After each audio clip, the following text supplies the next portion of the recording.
To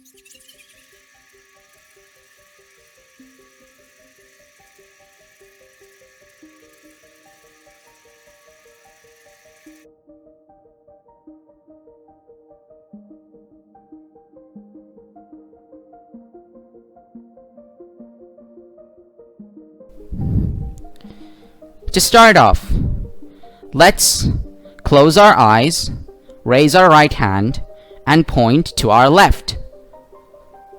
Okay, now let's point right. Now without opening your eyes, point south. I can see hands pointing everywhere. Don't worry, I don't know which way is south myself.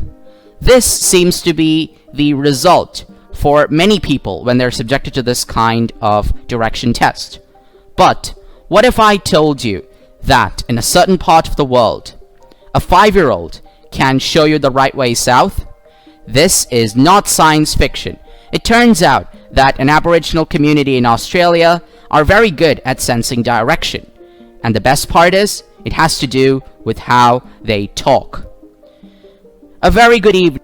Language is the single biggest breakthrough in human evolution. Think about it.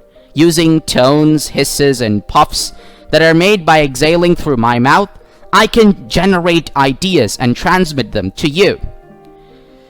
And the rise of humans and human evolution has resulted in the creation of over 7,000 languages that are present in the world today. Now, we all know that language is shaped by thought. But can the reverse also be true? Does the language we speak shape how we think? This question has been asked for many centuries, and there are differing opinions on the topic. On one hand, we have the Holy Roman Emperor Charles V saying, "A man who knows 4 languages is worth 4 men."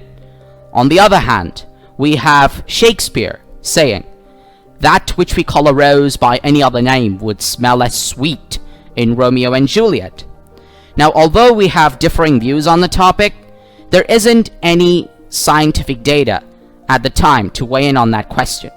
However, that is about to change.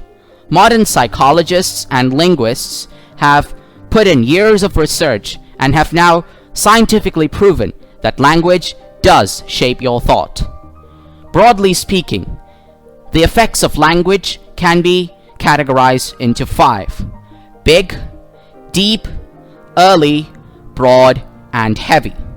Let's look at each of these effects one by one. Number 1.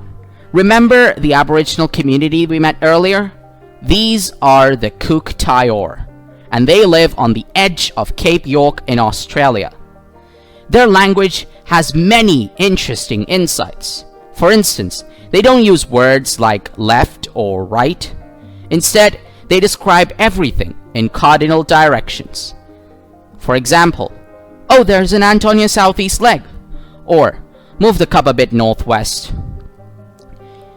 The way you say hello in Cook Taior goes like this.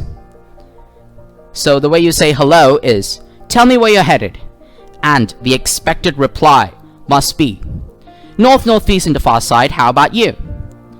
So, if you don't know the direction in which you're headed, you literally cannot get past hello. That's why even 5-year-olds know where they are headed.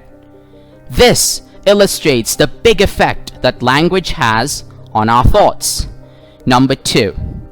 Languages have really deep effects on human thought. Now, let's take the example of counting. In English, we count by placing a number for every object and taking the highest number as the total amount of objects. Now, if we weren't taught this technique, how would we count? There are languages where we have very few count words like few, many, some, etc., and people find it hard to quantify the exact number of objects that they see.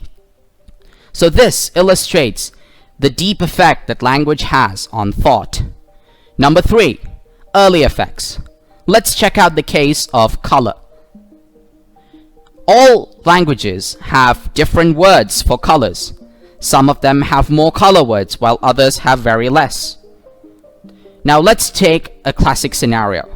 In English, we define all hints, hues, tints, and shades of blue as the color blue.